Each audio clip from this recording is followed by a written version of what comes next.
Selamat pagi Bapak Ibu dan saudara-saudaraku, apa kabar pagi ini? Semoga dengan anugerah Tuhan yang baru kita siap menjalani hidup dengan semangat baru di hari ini. Senang sekali kita berjumpa kembali melalui Renungan Pagi edisi 16 Juni 2022. Bacaan kita pagi ini dari Kisah Rasul pasal 13 ayat 42 hingga ayat yang ke-49 demikian. Ketika Paulus dan Barnabas keluar, mereka diminta untuk berbicara tentang pokok itu pula pada hari Sabat berikutnya. Setelah selesai ibadah, banyak orang Yahudi dan penganut agama Yahudi yang takut akan Allah mengikuti Paulus dan Barnabas. Kedua rasul itu mengajar mereka dan menasihati supaya mereka tetap hidup di dalam kasih karunia Allah. Pada hari Sabat berikutnya datanglah hampir seluruh kota itu berkumpul untuk mendengar firman Allah. Akan tetapi ketika orang Yahudi melihat orang banyak itu, penuhlah mereka dengan iri hati dan sambil menghujat, mereka membantah apa yang dikatakan oleh Paulus. Ayat 48, mendengar itu bergembiralah semua orang yang tidak mengenal Allah dan mereka memuliakan firman Tuhan. Dan semua orang yang ditentukan Allah untuk hidup yang kekal menjadi percaya. Lalu firman Tuhan disiarkan di seluruh daerah itu. Iri hati atas keselamatan orang lain. Paulus begitu berhasil menggerakkan dan mempertobatkan orang-orang di Antiokhia Pisidia. Saudara, tempat ini berbeda dengan tempat di Antiokhia Syria, di mana pertama kali orang disebut sebagai orang Kristen, di mana Paulus dan Barnabas mula-mula diutus.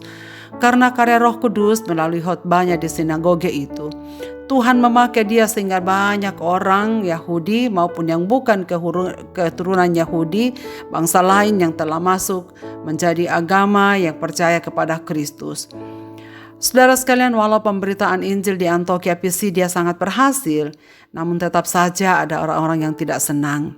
Dalam bacaan kita ayat 45 mengatakan orang-orang Yahudi sangat penuh dengan perasaan iri hati karena banyaknya orang yang datang itu. Iri hati menjadi penyakit yang terus menjangkiti para pemimpin Yahudi.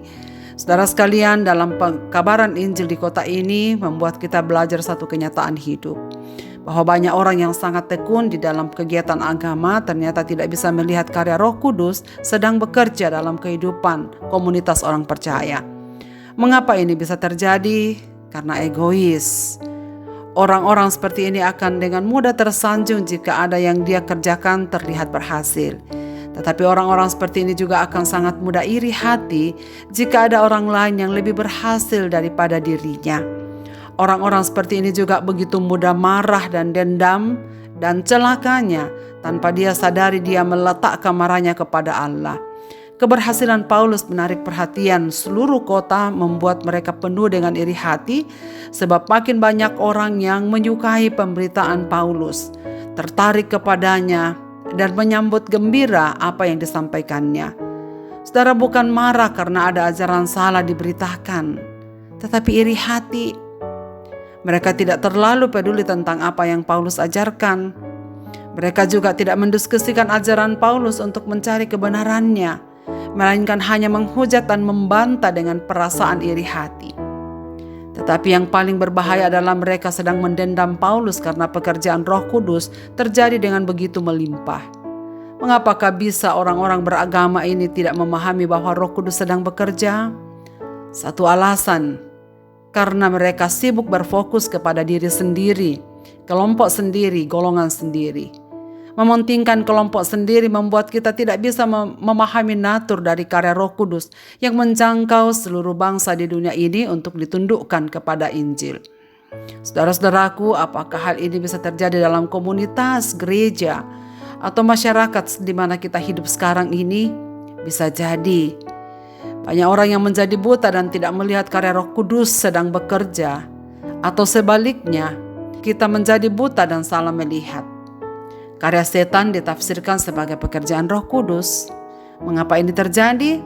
Karena mementingkan diri sendiri, hanya mau menerima apapun yang menguntungkan dan menyenangkan diri sendiri. Tidak memahami konsep salib, pengorbanan, dan prinsip mengutamakan orang lain. Kiranya Tuhan memberikan kita anugerahnya sehingga kita melihat karya Roh Kudus bagi diri kita dan bagi orang lain, dan memahami pengorbanan Kristus yang menjadi teladan bagi kita dalam melayani sesama. Dan semoga Tuhan Yesus terus memelihara mata rohani kita, mata batin kita, untuk mampu melihat karya Roh Kudus yang sejati. Biarlah kita mempunyai pengharapan yang besar agar nama Kristus dinyatakan kepada banyak orang. Dan ketika kita melihat orang lain hidup dalam kebahagiaan, hidup dalam kebaikan, dan diberkati oleh Tuhan, maka belajarlah untuk bersyukur atas segala karya Tuhan yang dijadikannya bagi sesama kita.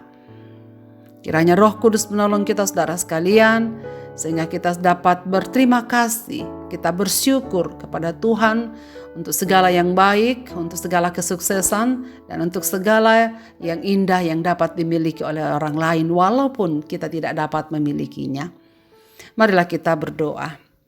Bapa di sorga, Bapa di dalam nama Tuhan Yesus Kristus, kami bersyukur untuk firman-Mu pada pagi ini yang kami telah renungkan bersama.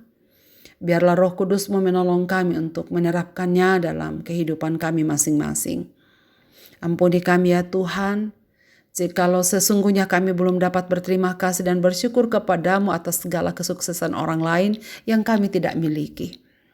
Ampunilah kami kalau kami tak mampu melihat bahwa Tuhan dapat berkarya dan Roh Kudus-Mu bisa berkarya bagi orang-orang di luar kami sekalipun. Biarkanlah Tuhan meneguhkan percaya kami, supaya kami terus belajar tentang konsep pengorbanan karena kasih Kristus, sehingga kami belajar untuk mengutamakan orang lain lebih daripada kepentingan pribadi kami dan kelompok kami. Hamba-Mu mendoakan segenap pendengar renungan pagi ini dimanapun mereka berada, biarlah Roh-Mu memberikan kepekaan kepada mereka semua, supaya mereka mampu untuk hidup berbahagia di dalam kehidupan mereka melayani Tuhan. Mereka mampu bersyukur kepada Tuhan dalam segala peristiwa, dan apapun yang terjadi dalam kehidupan mereka, biarlah mereka pasrahkan sepenuhnya kepada-Mu, karena kami tahu bahwa di dalam Tuhan segala sesuatunya ada jalan keluarnya. Dan sesungguhnya Tuhan terus bekerja dan berproses dalam sepanjang waktu kehidupan kami. Berilah kami kesabaran untuk selalu setia menanti jawaban-jawaban doa yang telah kami panjatkan kepada-Mu di setiap waktu. Sertai kami sepanjang hari ini Bapa dalam beraktivitas, biarlah kami terus hidup memuliakan nama-Mu. Di dalam nama Yesus Kristus kami berdoa. Amin. Selamat beraktivitas Bapak, Ibu, dan saudara-saudaraku. Tuhan Yesus memberkati kita sekalian.